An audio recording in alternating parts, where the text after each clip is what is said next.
Tonight, the secret war between Al-Qaeda and U.S. intelligence which led to 9/11.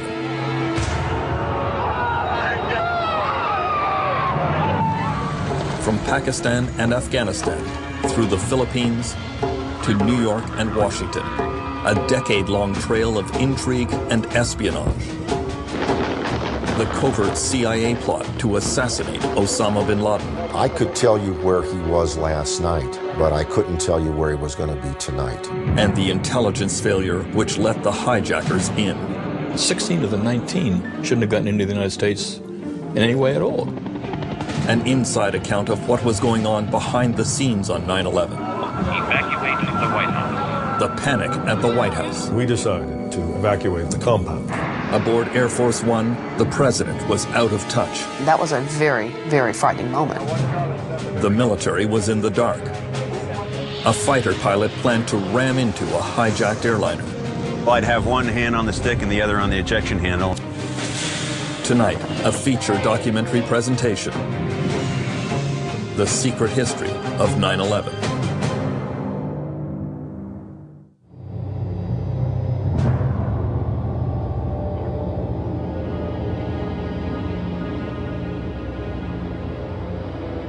The long road to 9/11 begins 8.5 years earlier on February 26, 1993, when an unremarkable motorcade makes its way through the streets of New Jersey, just across the Hudson River from Manhattan.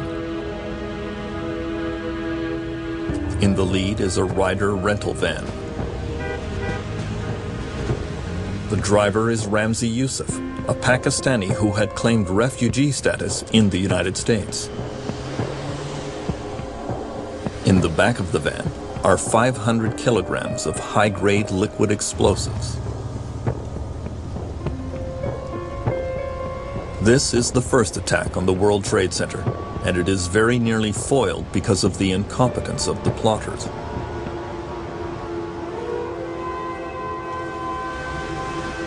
They almost run out of gas and have to stop on the way to the target.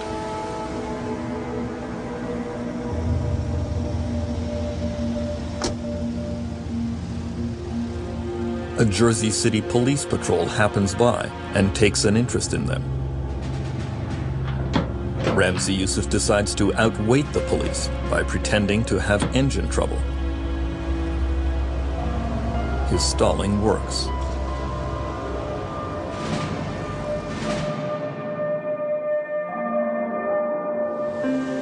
Just before noon, the motorcade enters the basement garage of the World Trade Center, and the van is parked near a pillar of the North Tower. Youssef lights 4 separate 20-foot fuses.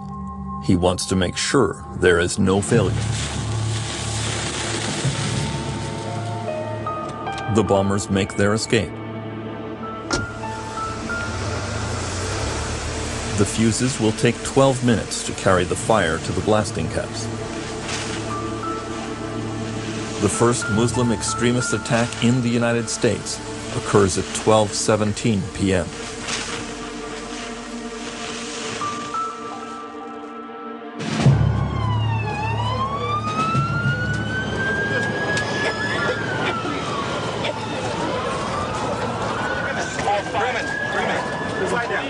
Let's go get oxygen.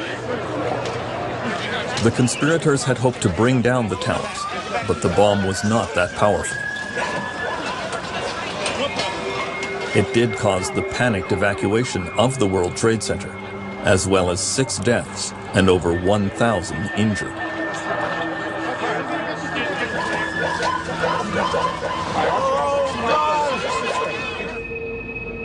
The van was quickly traced to a circle of Islamic militants who frequented a mosque in Brooklyn. Police began making arrests. Most of the suspects had come to the United States as immigrants from all over the Muslim world. They were not previously associated with any identifiable terrorist organization. The investigation was followed closely at the White House by the man who served as head of counterterrorism in both the Clinton and Bush administrations. Richard Clark wondered if some new multinational terrorist group could be responsible. The FBI and CIA could not answer the question. And they implied that these were just people who all coincidentally hated the United States and somehow, somewhere had met and decided, let's blow up the World Trade Center. And it just seemed incredible. And what we said to them at the time was, what are you telling us? This is a pickup basketball game? You know, a bunch of people who hate the United States from half dozen countries coincidentally bump into each other somewhere and you don't know where, and sit around smoking the hookah and saying, let's blow up the World Trade Center? It didn't make any sense. The FBI established that the mastermind of the World Trade Center bombing was Ramzi Yousef. Minutes after the attack, he had sent a message to the New York Times claiming the bombing was in retaliation for American support of Israel and oppression of the Palestinian people. Then he left New York on the evening flight to Pakistan. Investigators lost his trail for almost 2 years.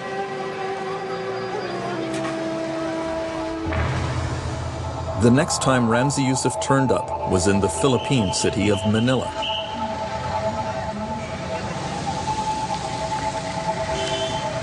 He had rented one of the Josefa apartments here on Quireno Avenue. He turned the apartment into a bomb factory. He was working on a new plan to attack the United States. He developed a nitroglycerin-type explosive that he would conceal in empty bottles of contact lens fluid. He designed a timing mechanism with Casio watches and a detonator powered by 9-volt batteries, which he hid in the heels of boots.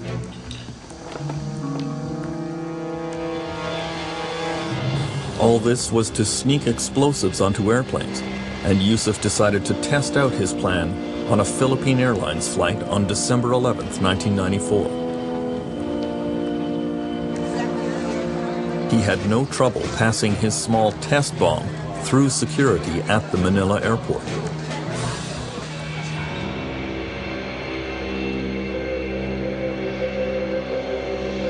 On board the flight, he slipped his bomb into a pocket under his seat. Then he got off the plane at its next stop. The flight continued on to Japan. At 11:43 a.m., just off the coast of Okinawa, the bomb exploded. Luckily, the pilots were able to make an emergency landing.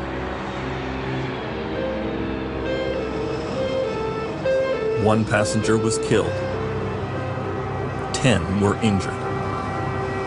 Investigators like Philippine Police Superintendent Sonny Razon were baffled. At that time, it was a big question mark. Even the authorities in Japan had difficulty piecing it together. But we knew at the time that there was a bomb sneaked into the aircraft, but who did it, why, that was left hanging. The answer soon emerged. Less than a month later, there was an accident at Ramzi Yousef's Manila apartment. On the night of January 6, 1995, Yousef and an accomplice were mixing chemicals when they miscalculated and started a fire. Choking smoke filled the apartment. The two men fled. Within minutes, police were on their way to investigate. Inside the Josefa apartment, police found religious garments which would allow bombers to disguise themselves as priests. They found pipe bombs and other evidence which revealed a plot to assassinate Pope John Paul II, who was arriving within days to visit the Philippines. But the most devastating plot was discovered on Yousef's computer. Codenamed Bojinka, it was a complicated scheme that showed how a team of operatives could simultaneously bomb a dozen U.S. airline flights from Asia to the United States. The attack would kill up to 4,000 people in one day.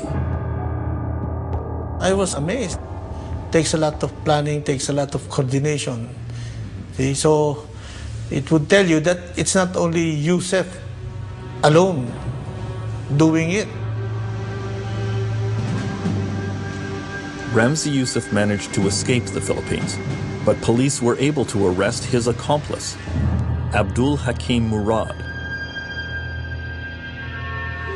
In an interrogation that went on for weeks, Murad revealed an even larger plot to attack U.S. landmarks with aircraft. He admitted that he is a trained pilot. He was precisely recruited for that, to undertake a mission, fly a small aircraft loaded with explosives, and even volunteered that one possible target is the CIA headquarters in Langley, Virginia. In 1995, Ramzi Yusuf's plot to attack U.S. landmarks with aircraft was taken seriously. The CIA issued a national intelligence estimate, which said several targets are especially at risk.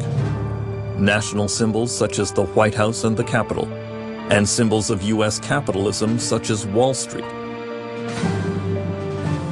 We assess that civilian aviation will figure prominently among possible terrorist targets in the United States. That CIA report was over 6 years before 9/11.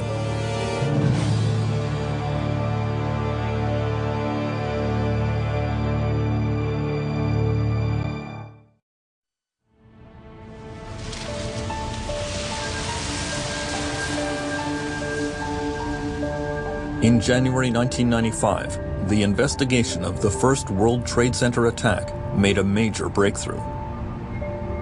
Philippine police discovered a fingerprint in the bomber's Manila apartment.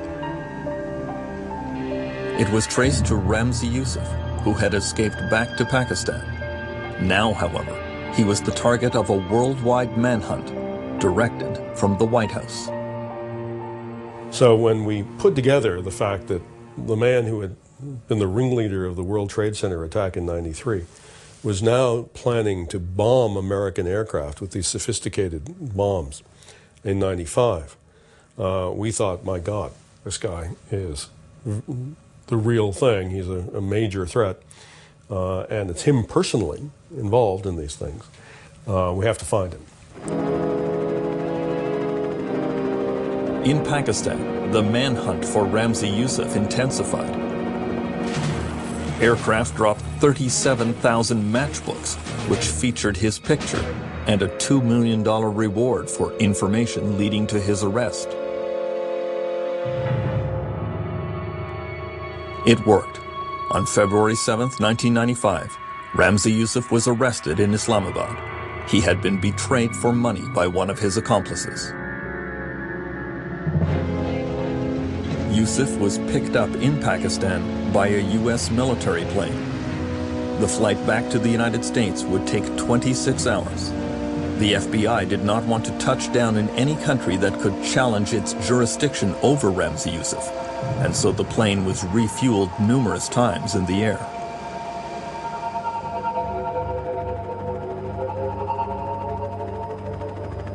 Once in New York, Yusuf was taken by helicopter into downtown Manhattan. He was in the custody of the lead FBI agent in the World Trade Center investigation, Bill Gavin. New York just looked beautiful that night. Crystal clear, crisp, lights twinkling, and of course we had him with the hood on. And as we come down the river, we took the hood off and got to about 34th Street, where the Empire State Building was out on one side. I said to him, look straight ahead, see that Ramzi? The trade centers are still standing there, aren't they? In his little accent, he said, they wouldn't be if I had enough money and enough explosives. Right up to that moment, the bravado was incredible. Yusuf was sentenced to 240 years in prison. He gave only one interview to the Arabic newspaper Al Hayat. He told correspondent Ragita Duram about a new Islamic militant group that would rise up to challenge the United States. He was speaking about a network, an international network, a network all over different countries, different nationalities. Eventually I said, my goodness, he was talking about Al-Qaeda. He was telling us a lot about Al-Qaeda. Ramzi Youssef might have given some key clues about Al-Qaeda and its intentions, but few in the U.S. government were listening. Thomas Kane, the chair of the National Commission investigating 9/11, says that American authorities made a grave mistake by not pursuing Youssef's backers. They felt they had their man. We had caught Youssef, and he was the mad bomber, as far as we were concerned. He was the one who tried to blow up, who World Trade Center 1. He was the one who tried to do the Bajinka plot. He was the one who tried to get the Pope and blow him up. He was the one who wanted to get the president when he was in the middle and blow him up. I mean, this was a one-man squad to try and blow up people. But Youssef was not a one-man squad. While in prison, he made a key mistake and placed a call to his uncle, Khalid Sheikh Mohammed. American investigators soon realized Mohammed had provided financing for the first World Trade Center attack and had played a central role in the plot against U.S. commercial airliners. He would go on to become the mastermind of the 9/11 operation.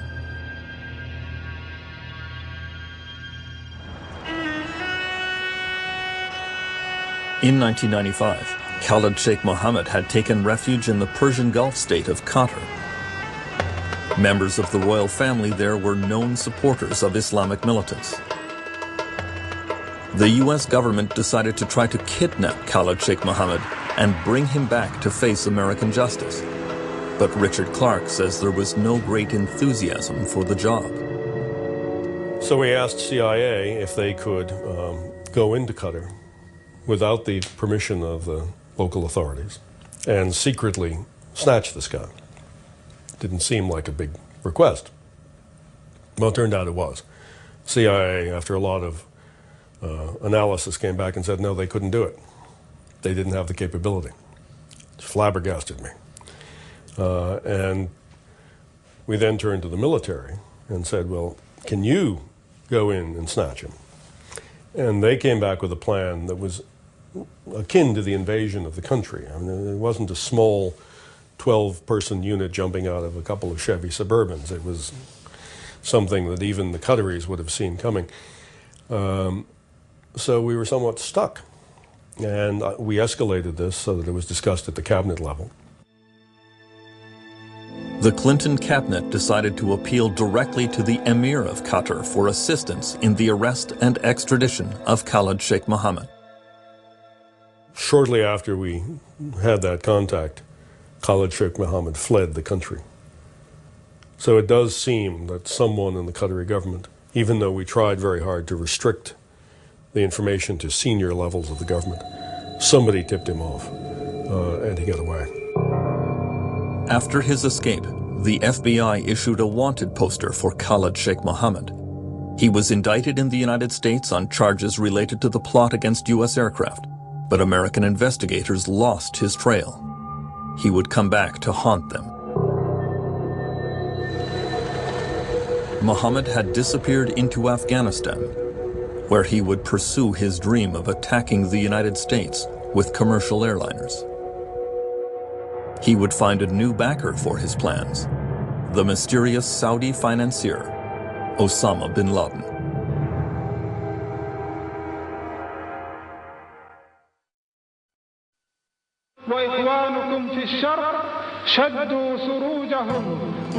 Osama bin Laden came to the attention of U.S. intelligence agencies during the investigation of the first World Trade Center bombing. His name appeared on a list of suspects who might have financed the operation.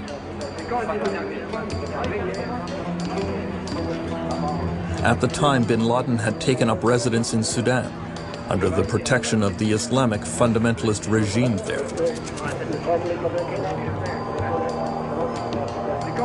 I think I probably heard about Osama bin Laden in 1993 for the first time.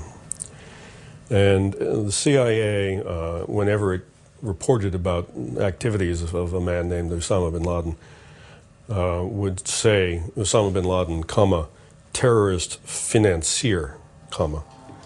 And we began asking in 1994, let's take a closer look at this guy, because his name pops up in a lot of places.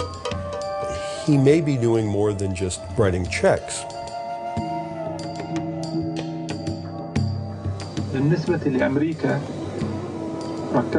By 1996, Osama bin Laden had moved to Afghanistan and called upon the Muslim world to wage war against Americans. The CIA had formed an entire unit devoted to following bin Laden and al-Qaeda. The first chief of the CIA bin Laden unit was Mike Scheuer. By the end of '96, it was apparent that bin Laden was much more than a tall Saudi spendthrift, that he was a very articulate man and a very much a odd combination of a medieval theologian and a 21st century CEO. He was someone who could manage an organization and drive it toward particular goals. In the next few years, Osama bin Laden methodically built up al-Qaeda. In 1997, he opened his training camps near Khost, Afghanistan. Mujahideen from all over the world arrived to receive elaborate military instruction.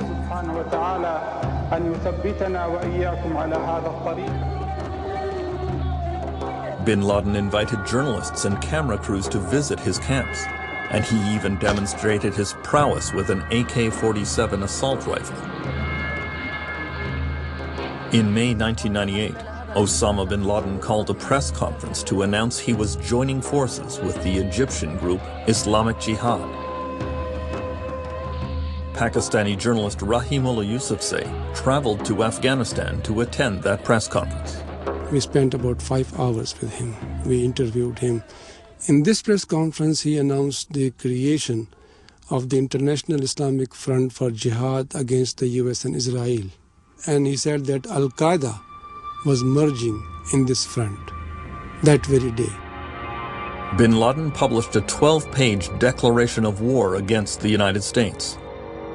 The CIA Bin Laden unit was impressed. It was a learned document. It wasn't a wild man saying, I declare war against you. It was a very reasoned document, and I think that's what caught the eye of most of the people who were working against bin Laden, that this guy is something different than we have seen before. How was it received in Washington? It was blown off. Bin Laden and what power is going to declare war on the United States?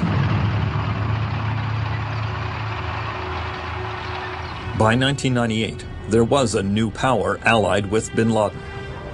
The Taliban had seized control of Afghanistan and were imposing draconian religious laws on the population.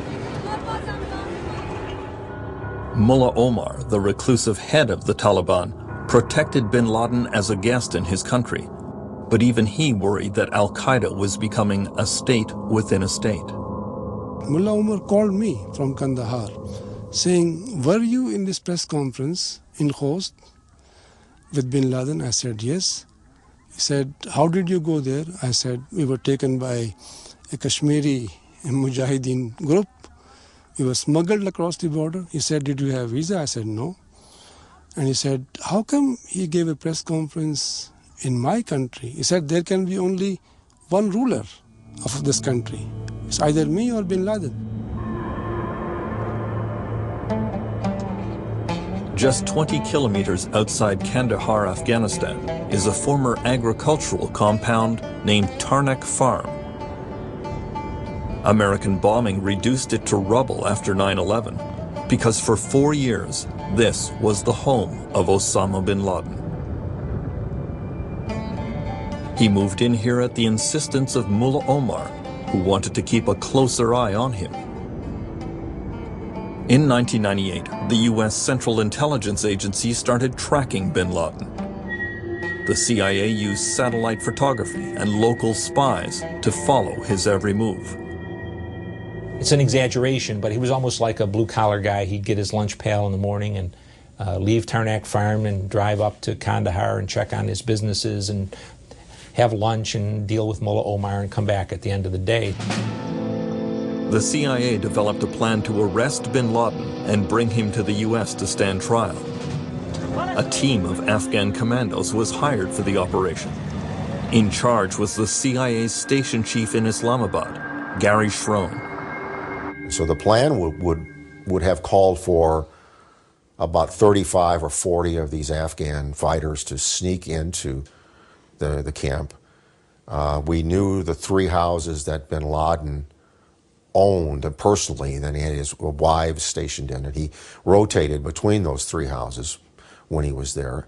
So we would attack those 3 houses, trying to do it with the minimum amount of noise or whatever, grab him, and then they had a way of, there was a culvert that ran under the wall, and take him out that way. The Tarnak Farm kidnap operation was scheduled for the night of June 23, 1998. Then, just before it was to go ahead, there was a debate at the White House about how many people were likely to be killed.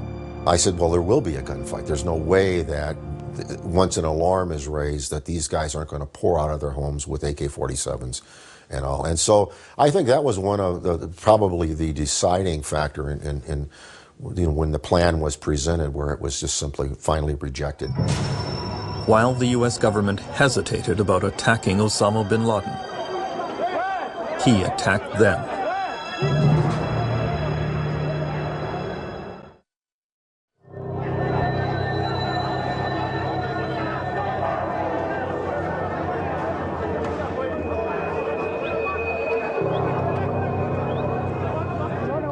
On August 7, 1998, the U.S. African embassies in Dar es Salaam and Nairobi were almost destroyed by truck bombs. 224 people died, including 12 Americans. Over 5,000 were injured. The investigation led straight to Osama bin Laden. In the Situation Room at the White House, Clinton's national security team decided to hit back with cruise missiles. The CIA had received information that bin Laden would be meeting other al-Qaeda leaders at one of his Afghanistan training camps on August 20th, 1998.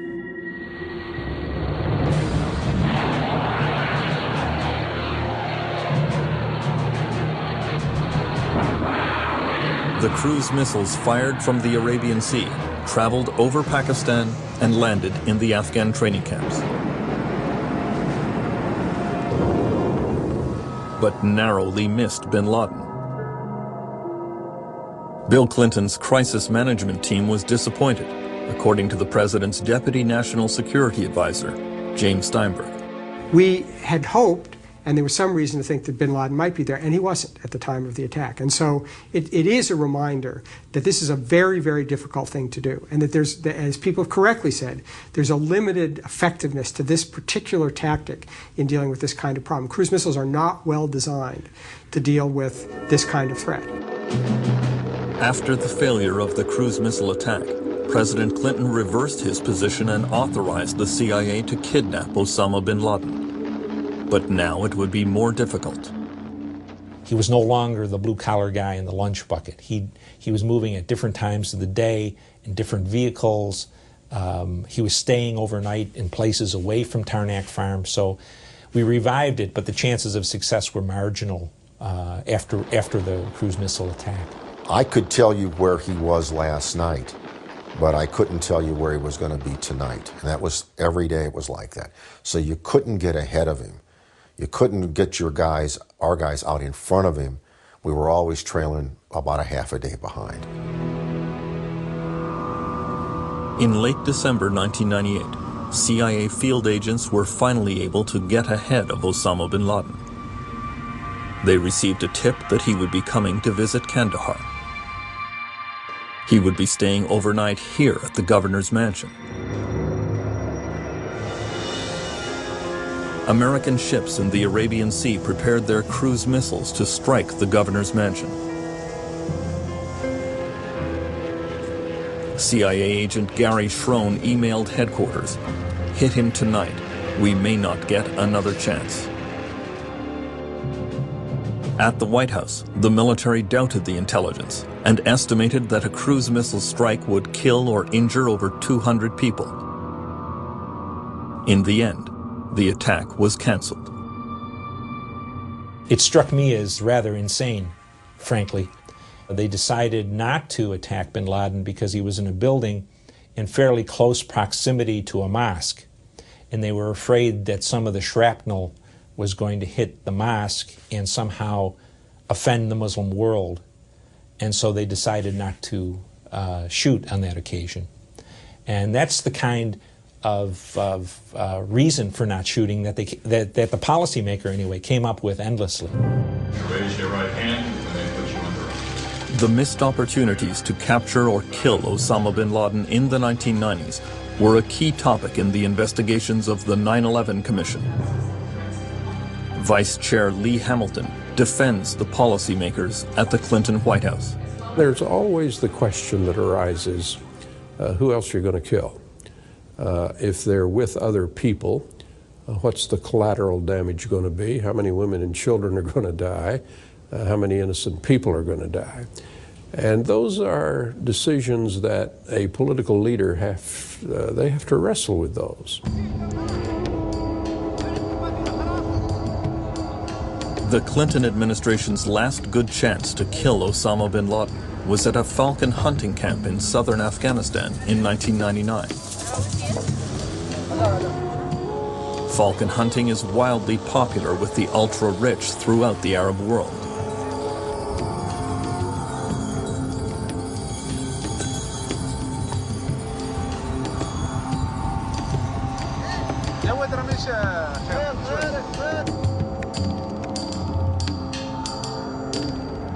The CIA followed bin Laden to the camp and determined that he was going to stay for a few days.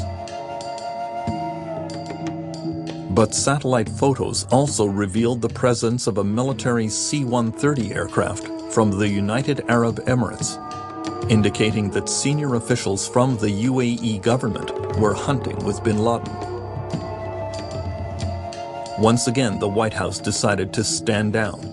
They did not want to take the chance of killing some of America's closest allies in the Persian Gulf. Look, these guys know who bin Laden is. They know he's sponsored murder. He's maimed and killed thousands of Muslims. And they're hosting him. They're welcoming him. They're treating him nicely.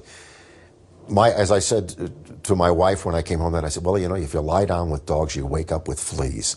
And these guys are lying down with the biggest dog in the world, and we ought to take the shot.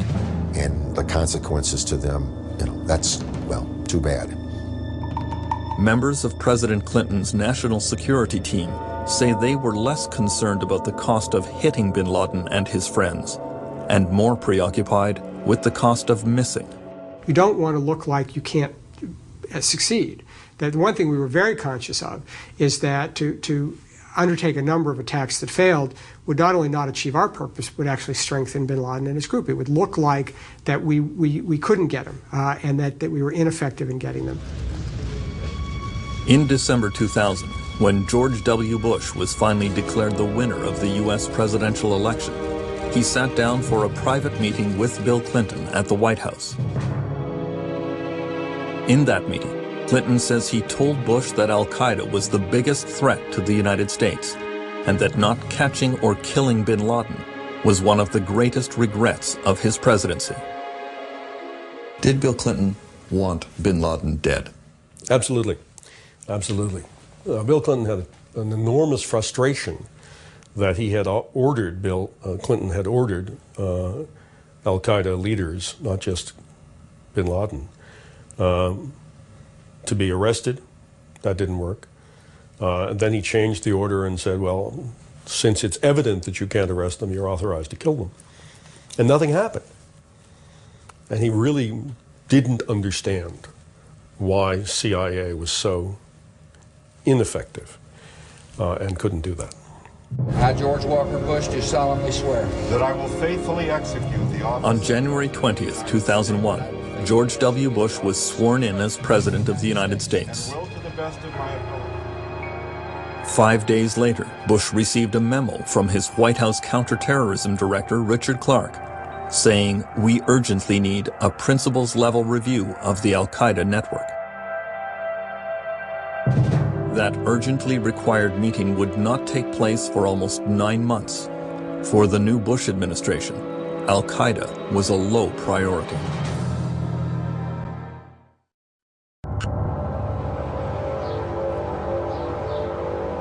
In the months leading up to 9/11, while the White House and the CIA were not paying much attention, Osama bin Laden pressed ahead with his preparations to attack the United States. We can now reconstruct what was going on inside Al-Qaeda. Because of Khalid Sheikh Mohammed, the mastermind of the 9/11 operation. He had been wanted in the United States for years on terrorism charges. Arrested in 2003, Mohammed became a key source of information for the 9/11 Commission. Khalid Sheikh Mohammed, he's the one who really got the plot going, originated the plot, talked about how to hire the hijackers and all of that.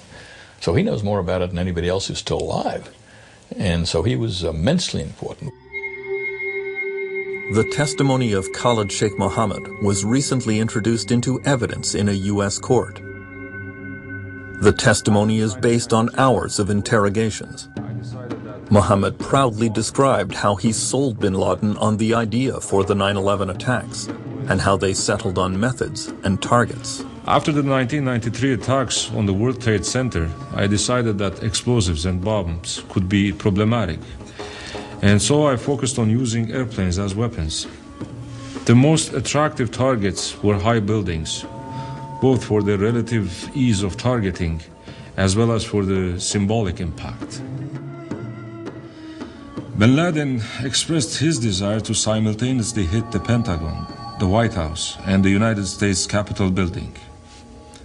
He had Nawaf al-Hazmi and Khalid al-Mihdar in mind for the operation. Khalid al-Mihdar and Nawaf al-Hazmi were al-Qaeda recruits from Saudi Arabia. They had obtained visas to the United States with the hope that Osama bin Laden would send them there on a suicide mission. They were the first 2 hijackers assigned to the 9/11 plot. Khalid Sheikh Mohammed gave the 2 men a basic training course for their mission. He showed them Hollywood movies to teach them how hijackers could seize control of airplanes. He used a flight simulator program to show them the basics of piloting. The program would allow them to practice crashing into buildings. At the time, he did not tell them all the details of his plan. I told these 2 that they were being sent to the United States for flight training. They weren't provided with the specific targets of the operation. When they left for the United States, even I didn't know what they would be. Khalid al-Mihdar and Nawaf al-Hazmi became the focus of the greatest intelligence failure in U.S. history because American agents had been following them almost 2 years before 9/11. Their trail was first picked up in December 1999 by the U.S. National Security Agency, which monitors international telephone traffic. An agent was listening in on a telephone line in Yemen that had been previously used by Osama bin Laden. He heard arrangements being made for a trip involving al-Mihdar and al-Hazmi. Both had already been identified as al-Qaeda agents. The CIA tracked the 2 men as they flew to Kuala Lumpur, Malaysia, and had them followed. They were photographed with other al-Qaeda suspects at a meeting at this condominium on the outskirts of Kuala Lumpur. Then, the CIA lost their trail. 1 week later, the 2 men flew into the United States and landed at Los Angeles International Airport. The CIA knew that Khalid al-Mihdar had a U.S. visa, and yet that information was not shared with the FBI or U.S. Immigration. The 2 names did not appear on the list of suspected terrorists kept at all U.S. entry points, and so the men had no trouble slipping through the net. This was one of the most terrible things we found out in our work, in that the intelligence agencies had cultures where they kept things very much to themselves, and they didn't share information with other intelligence agencies. Had they shared information, it's very possible the plot would have been disrupted. The two Al-Qaeda suspects made their way to San Diego. Before long, they both had driver's licenses, and Nawaf al-Hazmi was even listed in the San Diego phone book. The two men signed up for lessons at a local flight school, but they were completely lacking in natural abilities. After a few sessions, their instructor, Rick Garza, told them that there was just no point in continuing.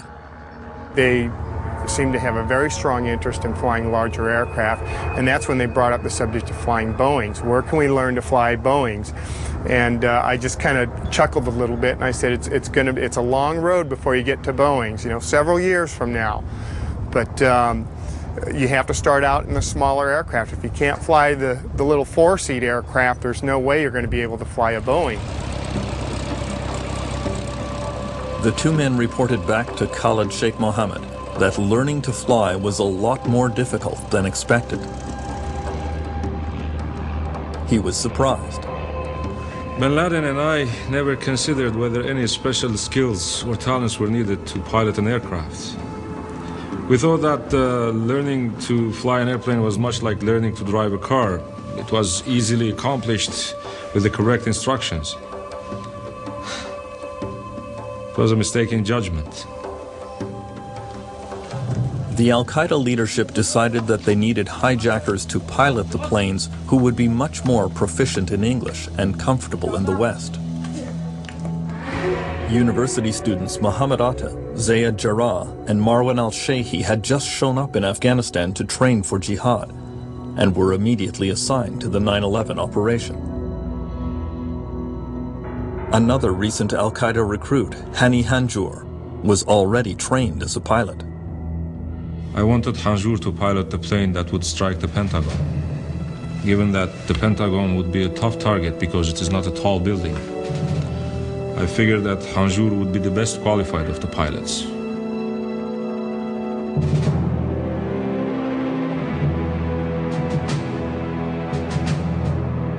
While Al-Qaeda was relentlessly pushing forward with the 9/11 plot, U.S. intelligence found a new weapon in its secret war against Osama bin Laden.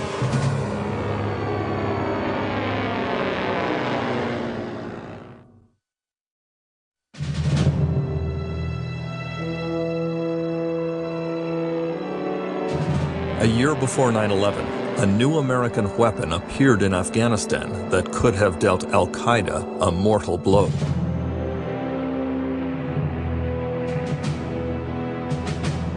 The Predator was an unmanned aircraft, remotely piloted by CIA technicians in neighboring countries, or even back in the United States. The drone was equipped with a camera that would beam back real-time video images to CIA headquarters. On its very first flight over bin Laden's home at Tarnak Farm on September 7, 2000, the Predator captured video of a tall man dressed in white, surrounded by commandos dressed in black. CIA headquarters was convinced it was Osama bin Laden. 3 weeks later, another flight captured a very similar scene.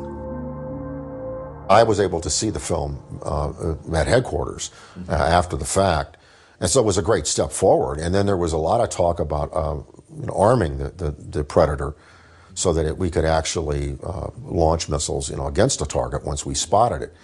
And that took a while to develop that capability.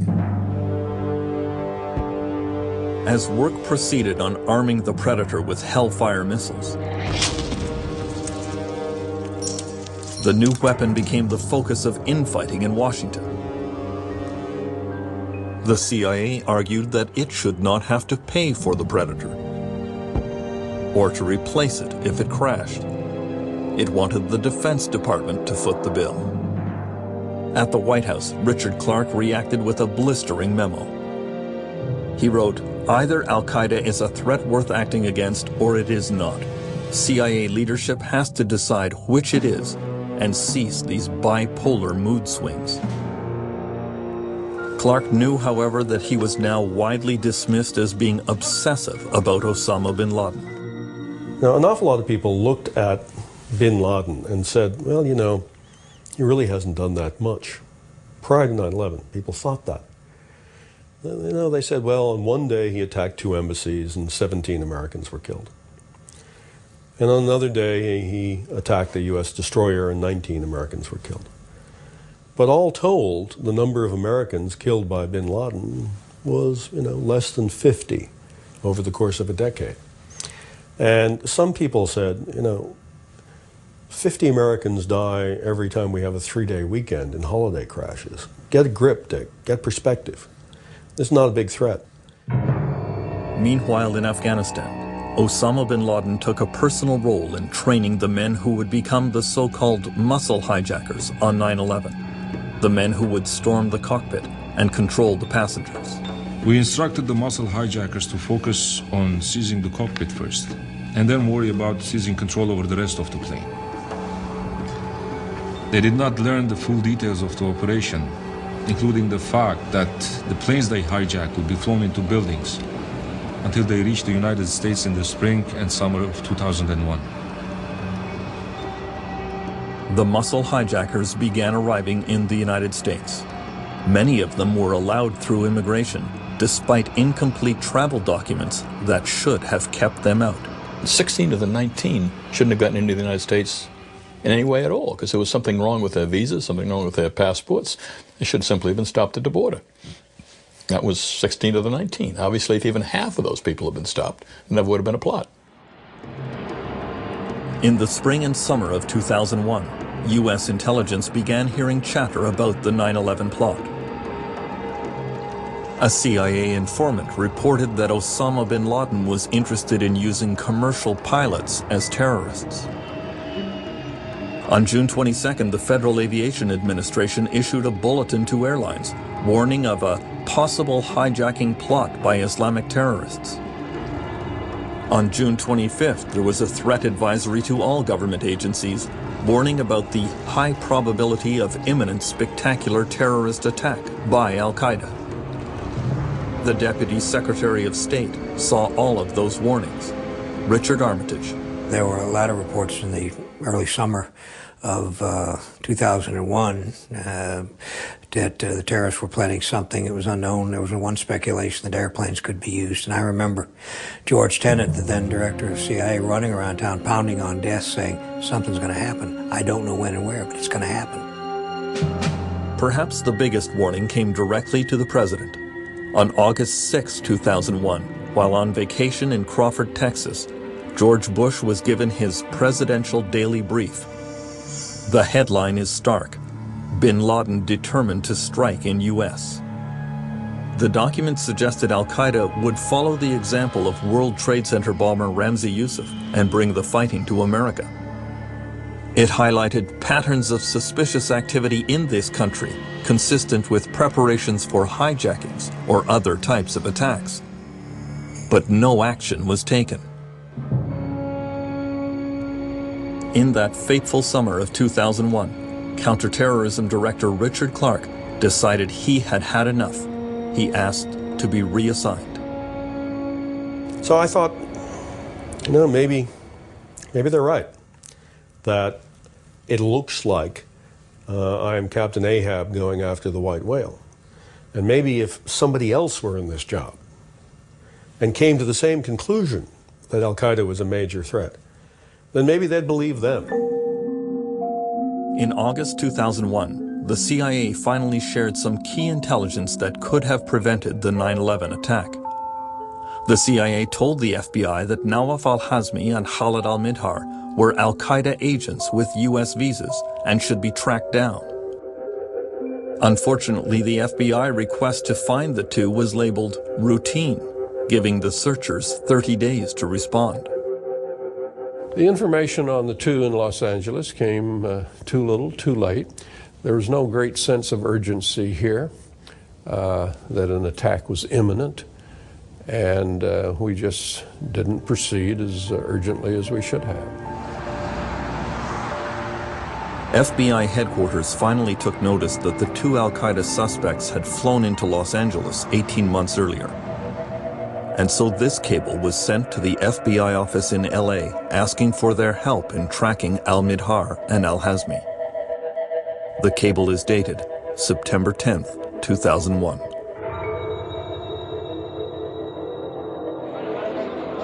All this investigation came just too late. On the morning of September 11th, this is Nawaf al-Hazmi in the blue shirt, going through the security checkpoint at Dulles Airport in Washington. With him is his younger brother, Selim al-Hazmi, pilot Hani Hanjour, and Khalid al-Midhar.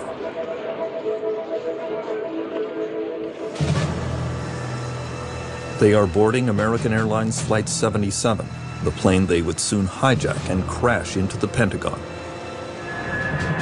The intelligence failure was now complete, and the most devastating terrorist attack in U.S. history was underway.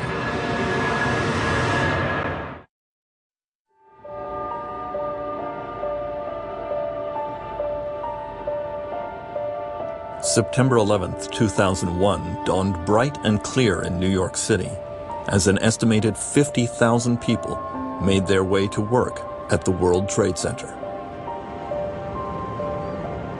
It was a beautiful day too in Boston, where American Airlines Flight 11 took off from Logan Airport at 7:59 a.m.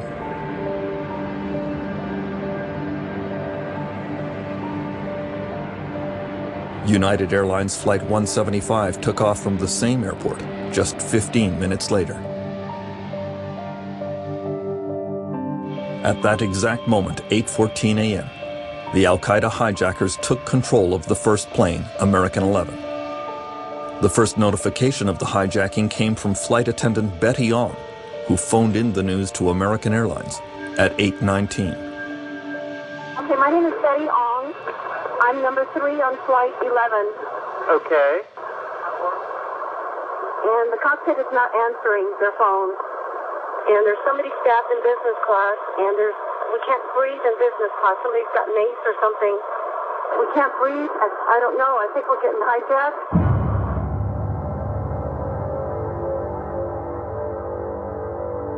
On September 11th, the United States had a series of protocols for how to handle an airplane hijacking and involved the U.S. military. The system failed at almost every turn. Here was the first failure. The U.S. military would not hear about this hijacking for 18 crucial minutes. Civilian air traffic controllers found out about the hijacking when they first heard the voice of al-Qaeda pilot Mohammed Atta in control of American 11 at 8:24 a.m. We have some planes, just stay quiet and you'll be okay. We're turning to the airport. Nobody move. Everything will be okay. If you try to make any move, you'll danger yourself and the airplane. Just stay quiet.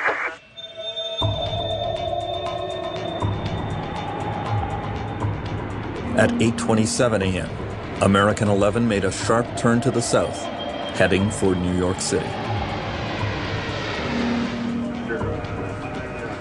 It took another 10 minutes before air traffic controllers in Boston finally notified the military. The Northeast Air Defense Sector in Rome, New York, happened to be in the middle of an exercise. Hi, Boston Center, Team U. We have a problem here. We have a hijacked aircraft headed towards New York, and we need you guys we need someone to scramble some F-16s or something up there to help us out.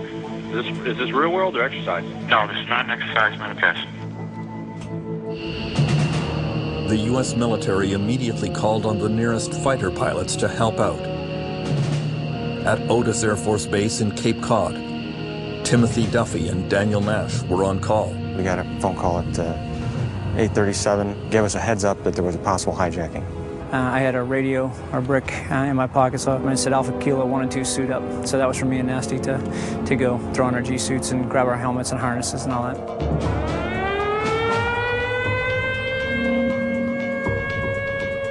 The horn goes off, lights go off, and we start going through the scramble procedures. It took several key minutes for the pilots to get into their jets. On the tarmac, a supervisor briefed them on the target. He filled me in on where we were as far as the American flight, being a 767 on its way to California. It was a suspected hijack, and he said, looks like the real thing, go.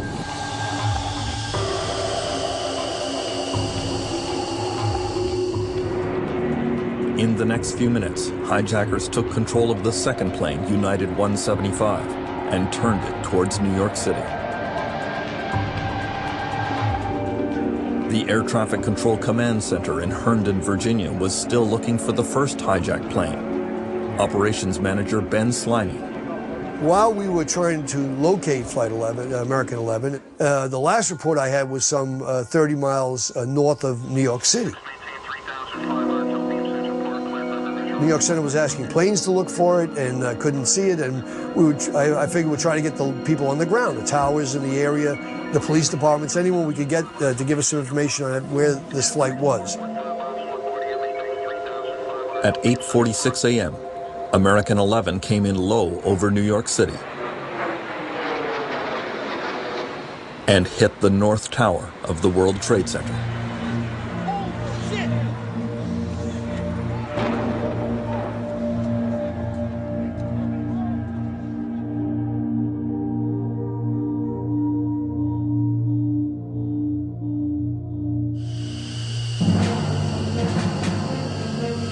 The fighter jets from Otis Air Force Base were not even in the area.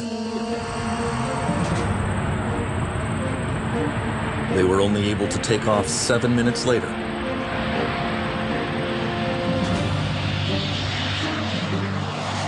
It would take them 32 minutes to reach New York.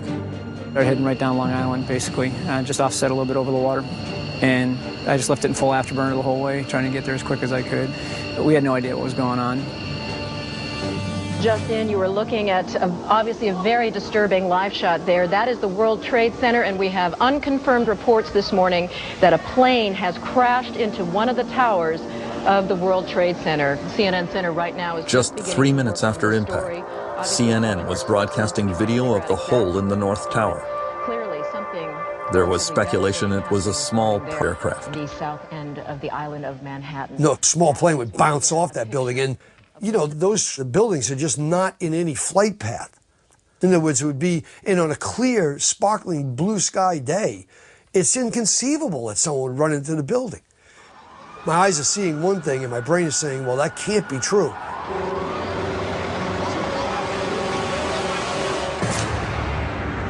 It was only at 8:55 a.m. that New York Air Traffic Control realized that the second aircraft had been hijacked. They phoned in a warning to the Air Traffic Control Command Center.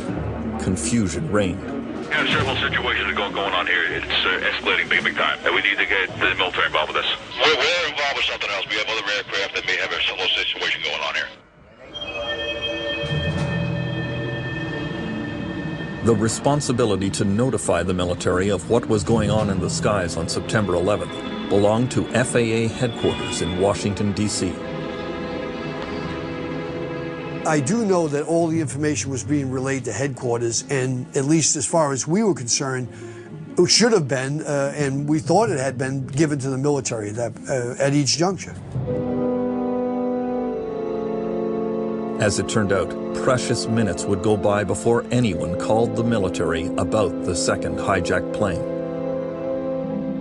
New York air traffic controllers were busy tracking United 175 as it lost altitude and circled New York. I'm just out of 9,500, 9,000 now. Do you know who he is? We don't know who he is. We're just picking him up now. All right, heads up, man. It looks like another one. All right. We knew that the aircraft was rapidly approaching New York City from New York Center, that it was diving and coming fast towards the city. That much we knew. Beyond that, it happened within a minute or two. I think it was all over.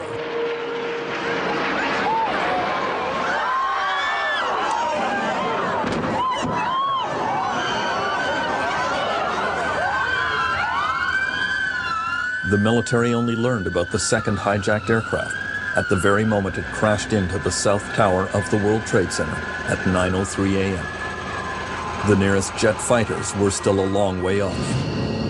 I guess we were probably about 60 miles out, 70 miles out from Manhattan, and that's when they came back and said the second aircraft just hit the World Trade Center. Obviously, that was a shock to me because I thought there was only one. There wasn't a cloud in the sky, and it was probably better than 100 miles visibility, so from where we were, you could see everything very, very clearly. You could see both buildings burning.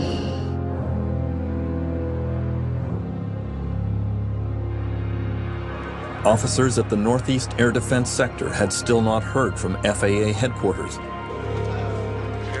At 9:08 a.m., Mission Crew Commander Kevin Nassipany began improvising the air defense of North America.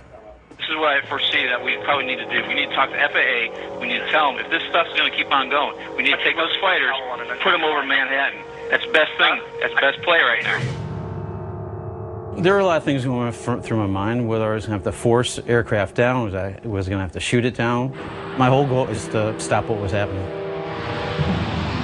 People lose track of how much chaos there was. We were in a situation that was just a mess, you know, and we were trying to get our arms around it a little bit. The chaos on 9/11 was not just in the sky. Some of the worst confusion was around the president.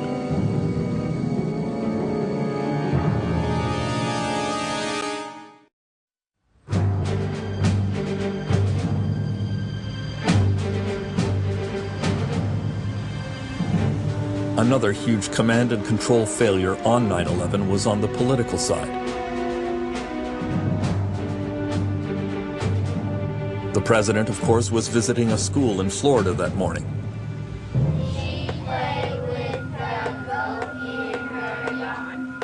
After hearing about the first crash into the World Trade Center, he insisted on carrying on with his planned activities. At 9:05 a.m., his chief of staff, Andrew Card, told him the second plane had hit the second tower, that America was under attack. He famously did nothing for almost 7 minutes.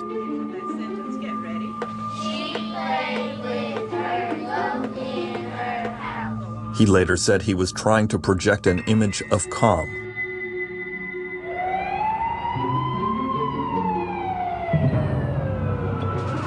Meanwhile, at the White House, there was total confusion.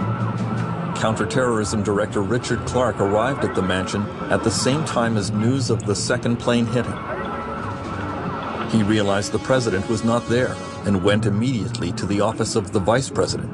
The vice president asked, "What do you think's going on?" And I said, "It's pretty clear to me when two buildings get hit simultaneously, more or less simultaneously, by two large aircraft. This is a terrorist attack, in which means it's Al-Qaeda, because no other terrorist organization has that kind of capability and intent." I also suggested to him it wasn't over, and the president was 1,000 miles away. The president was now in an adjacent classroom with his staff, watching the events in New York on television. He was on the phone with the White House. We asked the president to stay away, not to return to Washington, because as far as we were concerned, Washington could be a combat zone. And the last thing in the world we wanted was the president to fly into a place that was about to blow up. The story of what went on behind the scenes with the president that day is still filled with mystery and controversy. Bush made his first televised statement to the nation at 9:30. Ladies and gentlemen, this is a difficult moment for America. And then his Secret Service bodyguards were supposed to whisk him away to Air Force One. Unfortunately, it turns out that the motorcade sped off in the wrong direction. After several kilometers, the Secret Service had to perform an embarrassing U-turn in order to head for the airfield. Inside the presidential limousine, there was more chaos. The president was trying to speak to his staff at the White House, but all the secure telephone lines were down. The communication system overloaded. Mr. Bush was reduced to trying to contact Washington on a borrowed cell phone, but even that didn't work. But the president said to us, I could not get, for a while we just broke, the communications from the White House broke down. And I couldn't reach them. They couldn't reach me. And that was scary on both sides because the president is the only one who can give certain orders that need to be given. Mr. Bush expected the communications problem to be solved when he boarded Air Force One in Florida at 9:45 a.m. But the phones there worked only sporadically. In the case of any kind of an attack on the United States, what you're supposed to do is get the president off the ground. And Air Force One then becomes the command center. And the president is then safe and is commanding the forces of the United States from the air. The communications didn't work. The president's senior advisor, Karen Hughes, was trying to call him through the White House switchboard. And the operator came back, and I remember his voice was kind of shaky, and he said, "Ma'am, we cannot reach Air Force One." And that was a very, very frightening moment because, of course, I'd never had that happen before. On September 11th, not only was the president out of touch, the White House was left unprotected. At 9:30 a.m., 2 more jet fighters took off from Langley Air Force Base near Washington. But due to mistaken communication, they were given a flight plan which took them east out over the ocean. They went almost 250 kilometers in the wrong direction. In the White House, Richard Clark was wondering why there were no jet fighters overhead. We certainly asked right away for combat air patrol. I would guess that probably the Defense Department had already requested it. It seemed like it took forever. Things were about to get worse. Shortly after 9 a.m., American Airlines realized that another of their planes, Flight 77, was probably hijacked. Again, relaying the news to the U.S. military would be delayed, this time by half an hour.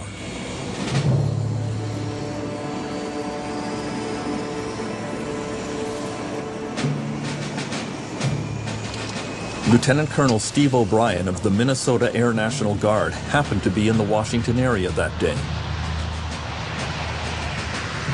He took off from Andrews Air Force Base at 9:30 in a C-130 cargo plane.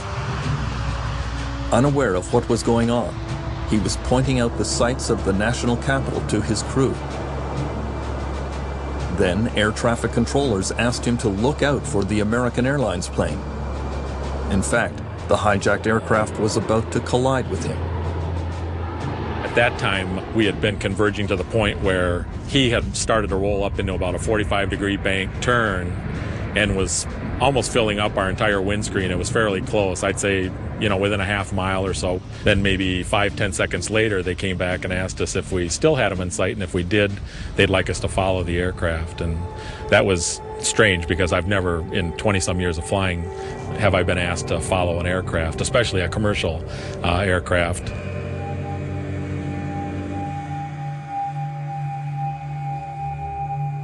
American Airlines Flight 77 would crash into the Pentagon at 9:37 a.m.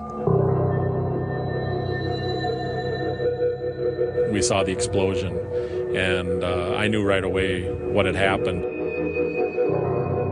The way it hit the Pentagon, it didn't look like it was an accident. I mean, most pilots, if they've got an emergency going on in their aircraft, they're going to do everything they can to avoid populated areas and certainly avoid, hitting a big building if they can. After the Pentagon was hit, Richard Clark gave the order to evacuate the White House. Evacuate the White House. On a given day, there are probably a couple thousand people in that area. And we evacuated all of that very early on. Just told people to leave and get out of the city. As almost everyone was rushing out of the White House, the president's senior advisor, Karen Hughes, was on the way in. I walked in and there was no one there. Everyone that I'd seen had had guns drawn, looking as if they were ready to, use them if need be, and so I didn't want to surprise anyone. I remember yelling, "Hello? Hello, is anyone here?" And 2 Secret Service agents ran around with their weapons drawn, ran into the foyer. And then they, once they realized it was me, took me to meet the vice president. After the Pentagon was hit, the vice president had been taken to a bunker deep in the ground under the White House. He ordered emergency measures designed to ensure continuity of the U.S. government in the event of nuclear war. Around Washington, senior government officials were rushed off to bomb shelters and other secure locations in case more planes hit more key decision-making centers.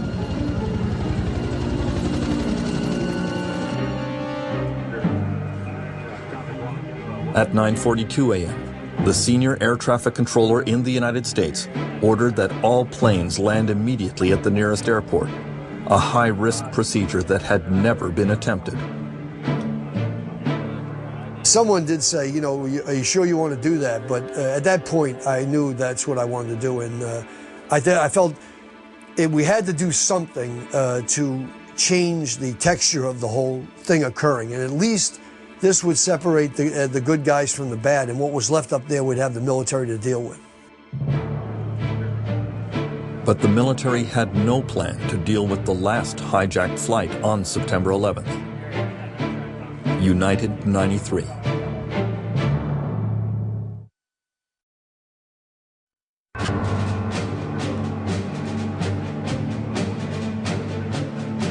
At 9:23 a.m. on 9/11, an alert flight dispatcher at United Airlines had sent out a text warning to his airline crews.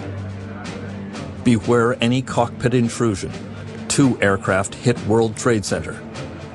The captain of United Airlines Flight 93 was confused by the message and wrote back at 9:28, "Confirmed last message, please." Apparently, he did not secure his cockpit, because 2 minutes later, his radio was transmitting the sound of the hijackers attacking.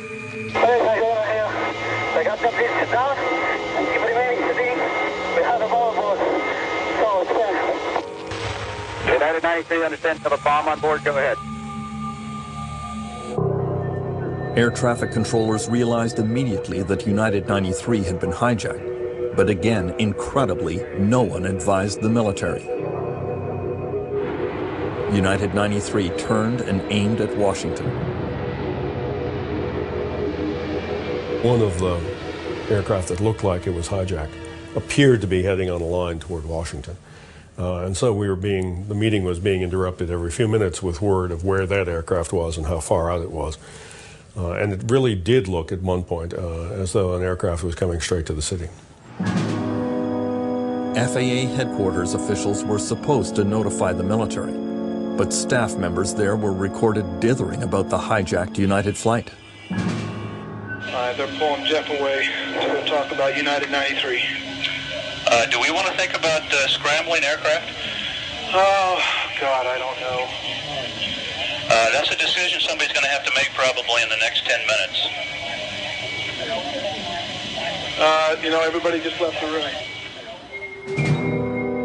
Apparently, there was only one person at FAA headquarters who was authorized to call in the military. Ben Sliney was told that no one could find that person. I said something like, that's incredible. There's only one person. There must be someone designated that, or someone who will assume the responsibility of issuing an order. We were becoming frustrated in our attempts to get some information on what was the military response. United 93 crashed into a field in Pennsylvania at 10:03 a.m. It was brought down by the heroic actions of its passengers, who prevented it from slamming into Washington. The military only found out about the hijacked flight after it had already crashed. United 93, have you got information on that yet? Yeah, he's down. He's down? Yes. When did he land? Because we had confirmation. He did not land. Oh, he's down? Yeah, somewhere up northeast of Camp David. Northeast of Camp David. That's the last report. They don't know exactly where. In New York, at 1 minute before 10 o'clock, the unthinkable happened.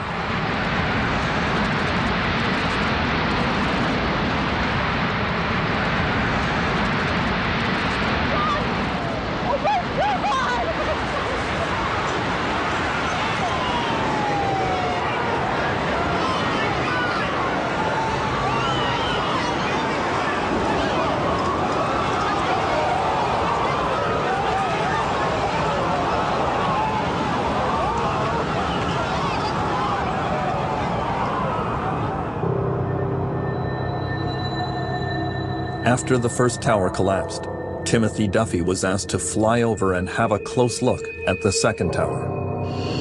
So I told him I'm going to take a look at it from above. So I flew kind of right up over the top of it and just banked the plane up so I could look down and see it. It looked really good to me. I was looking at it, looked straight up and down, no problems, no leaning or twisted of any kind. And I was literally just getting ready to key the mic saying, I think you can save it. As I was looking at the roof, it was just a perfect square. It just started getting smaller. And, for a few seconds, I really didn't know what I was looking at because I didn't have anything to put it in proper perspective until I saw the plume coming out of the bottom and I realized it was falling away from me. Oh my God!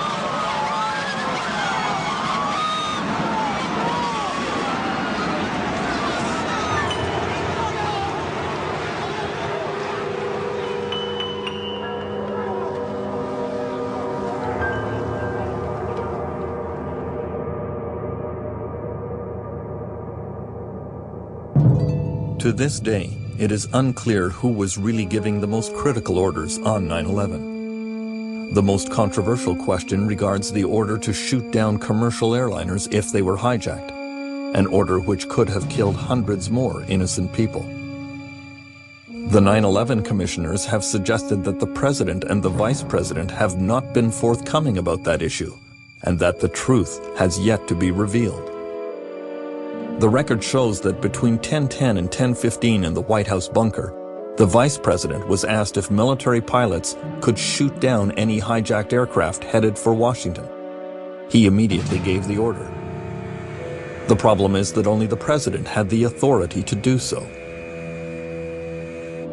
Later, both Mr. Bush and Mr. Cheney claimed to the 9/11 Commission that the president actually gave the shoot-down order about 15 minutes earlier, but the White House call records do not support their claim. Is it clear to you who gave that order? No, it is not clear to me who gave that order. And why? How is it we don't know that? Because the principals haven't said. The president and the vice president are the only ones that can clarify that completely, and we just don't know what happened there. The other astonishing fact about the shoot-down order is that it was never relayed to the fighter pilots who might have carried it out. No, we never got the order. What we were told is you can expect to shoot down the next hijack track. It was kind of informational only. There was no order, no authentication, nothing even remotely close to what would be required to fire on a plane. The idea that the President of the United States can have an order and the Air Force doesn't get it, that's serious stuff. There is one pilot who received a shoot-down order, but he was not in a position to execute it. Mark Saskill flies out of Andrews Air Force Base, just a few kilometers from the White House.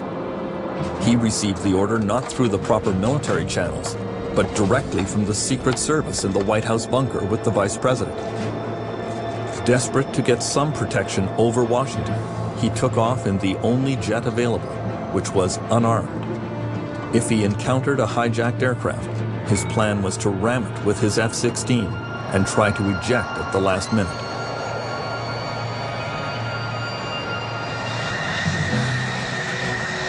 Well, I'd have one hand on the stick and the other on the ejection handle, and hopefully I could play it right to get out after I did hit the airplane.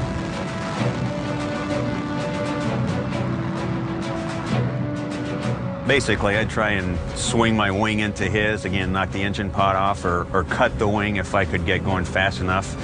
And I wouldn't use my fuselage to do that, but pretty soon after that, my aerodynamic capabilities would be destroyed, and then if I could have ejected, I would have.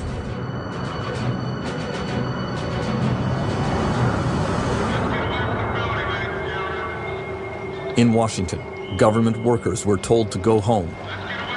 Many employees at the Central Intelligence Agency did not appreciate that order. And when there's a crisis, an embassy is attacked or whatever, there's rioting, we go out and seek the crisis. We don't run away from it. At the Air Traffic Control Command Center, the staff watched the amazing sight of every single aircraft over the United States landing at the nearest airfield, all following the command of Ben Sliney. There were some 4,300 or so planes. They were all landed with 2 hours and 20 minutes, I think. I did not want to hear about another plane either heading towards something or being intercepted or, God forbid, crashing. In the afternoon, the president landed at the Offutt Air Force Base in Nebraska. Because of the communications problem on Air Force One, he was transported to an underground bunker there.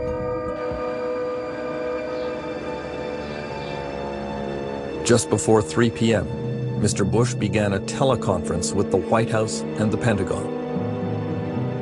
As soon as he sat down, he said, "I'm returning to Washington." And we said, "No." Well, I think the vice president first said, "No, that's not a good idea." He said, "Look, I am returning to Washington. I've decided. Air Force One is out there getting refueled. When it's ready, I'm coming back. So you've got however long that takes to tell me what's going on." Late in the day, when the president finally returned to Washington, he found out about the intelligence failure that led to 9/11, and he set the United States on a path to war.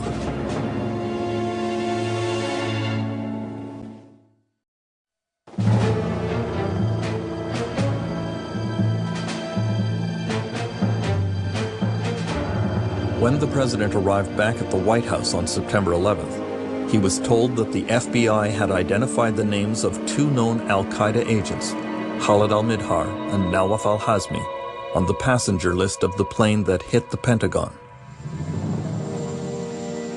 Now, the president became aware that night that there had been a mistake involving CIA and FBI and their sharing of information.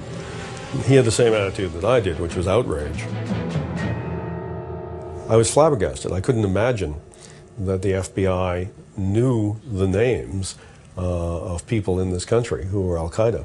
And yet these people were allowed to get on airplanes under those names, not using false identity.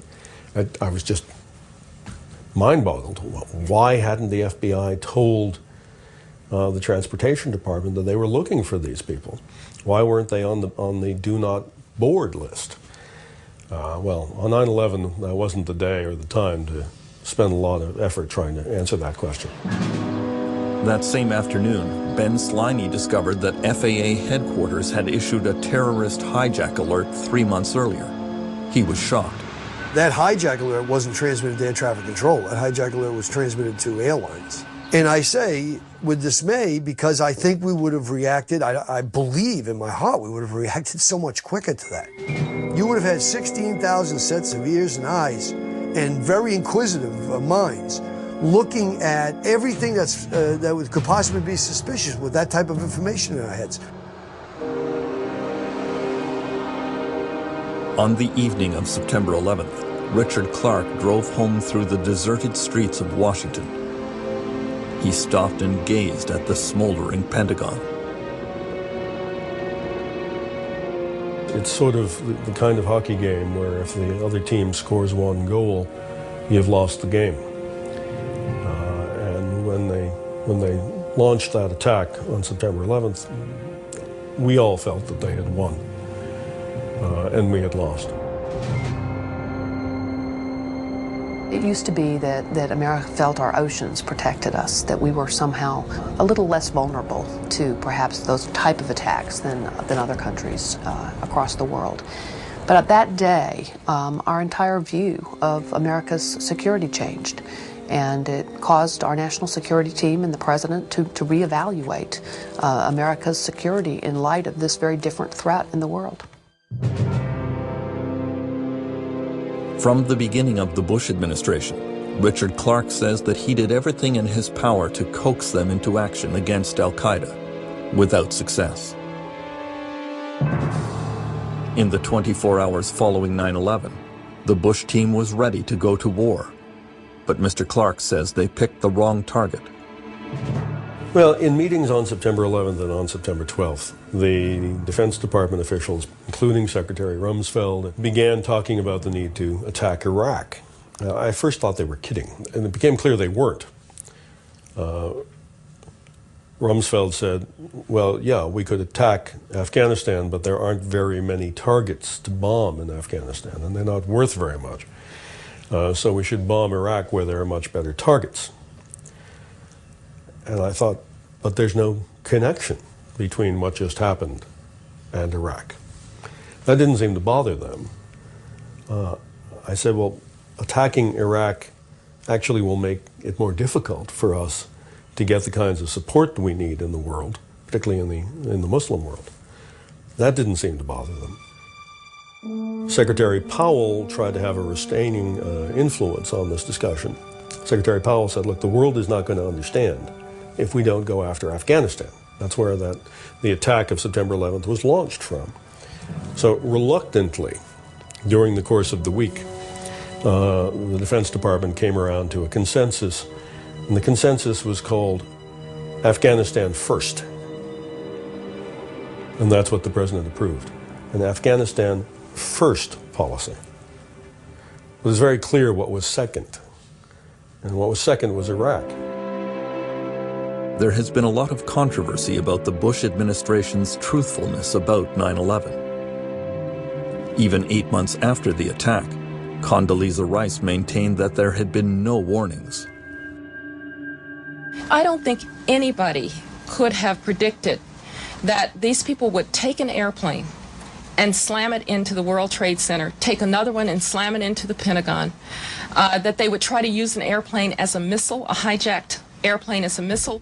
One could not have not known about that. There were, known plans to us to fly a plane into the CIA.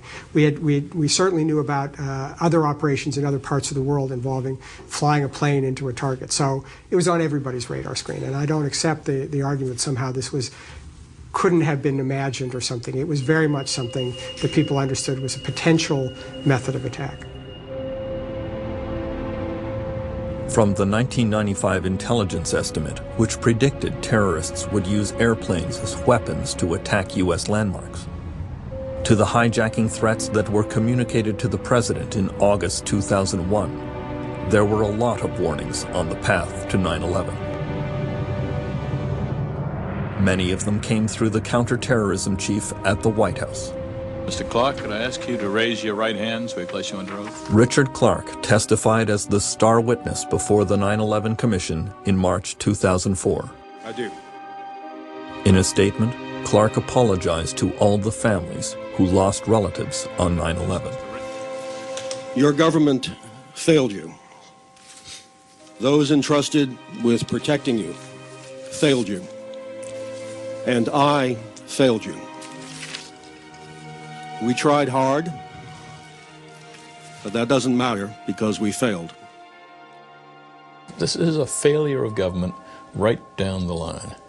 Whether it's the intelligence agencies, whether the immigration people, whether it's the FAA, whether it's, you name the agency. They all shared here in a culpability. There's nobody who worked for the United States government in that period who doesn't share some part of the responsibility. Richard Clark quit his job as counterterrorism director in the Bush administration. At the end of his long war against al-Qaeda, he was left with an overwhelming feeling of guilt. I think everybody involved in the counterterrorism effort prior to September 11th feels guilty that they didn't do more. Or if they don't feel that way, they ought to.